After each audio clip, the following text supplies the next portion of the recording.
السلام علیکم ورحمۃ اللہ وبرکاتہ۔ دوستو، آج ہم بات کریں گے لفظ اللہ پہ۔ لفظ اللہ اللہ تبارک تعالیٰ کا نام ہے اور یہ اس کی ذاتی نام ہے اور باقی نام صفاتی ہے۔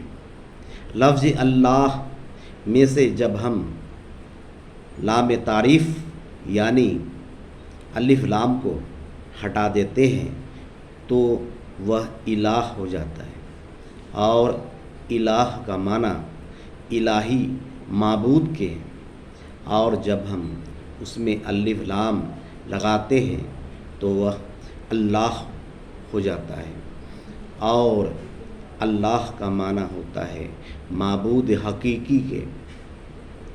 اللہ تبارک تعالیٰ کو ہم یا اللہ کہتے ہیں۔ یا اللہ کا معنی ہوتا ہے ادعو اللہ، یعنی میں دعا کرتا ہوں اللہ سے۔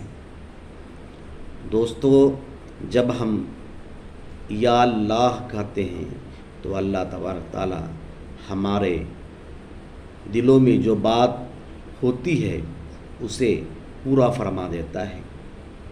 اس لیے ہمیشہ یا اللہ کرتے رہنا چاہیے، اور ہمیشہ اللہ تبارک تعالیٰ سے استغفار کرتے رہنا چاہیے۔